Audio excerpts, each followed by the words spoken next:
ng tubig. Okay, sige. Magandang hapon po, medyo Arnel Girao. Sir, good afternoon po, medyo. Maraming Medyo diyaw? Medyo Girao.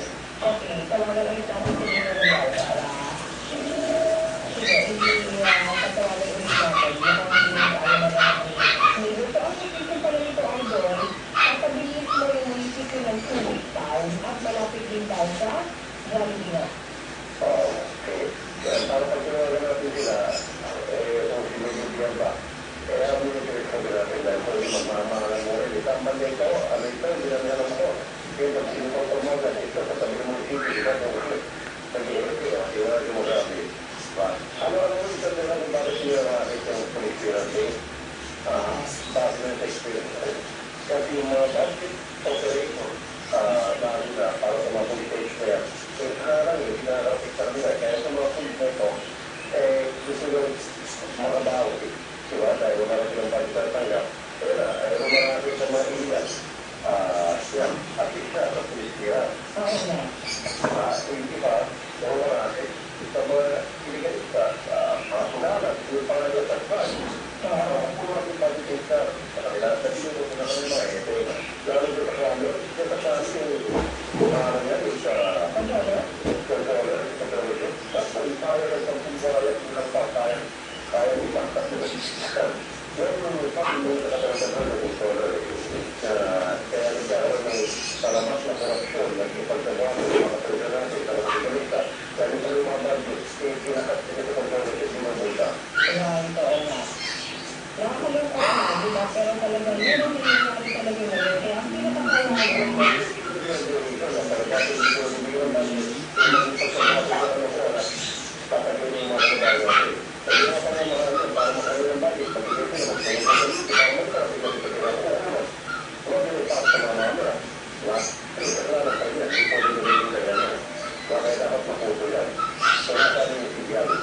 ang problema, sabi nila dito, nila Flo, biglang nag-off daw itong si Major Arnold Villar. Ito naman si Santiago, ang si Biglang Zambales, hining din.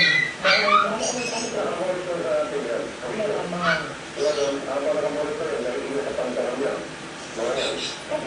na kanina si Major Villar. Oo, hindi siya. Baka nasa loob-loob niya rin.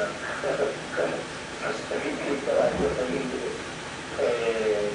Pero yung kami natin sa pagdali ang pulis sa mga kayo ng pagdali. Kapag kami tumawag, natutuwa kayo na susunod namin kayo kaya na rin sila rin.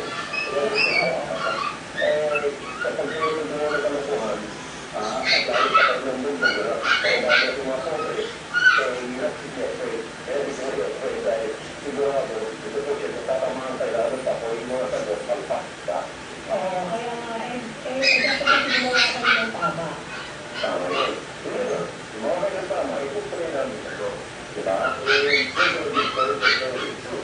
yung okay na kamakuan, magpapagdaan tayo. Kasi namin na dito, Idol, yung sa 80 pesos lang, sa dami ng araw-araw, ako nakuha yung PNP clearance para doon sa mga kailangan ng trabaho, local, saka abroad.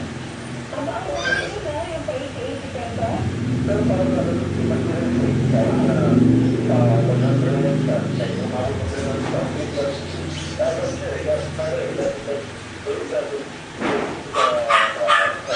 important to me, ang para sa akin, kahit na tumikat sila ng piso lang, na hindi naman dapat, kahit isang mamamaya natin, kung mas tawag lang yun na dapat tutunan ng kalabitong din, di ba?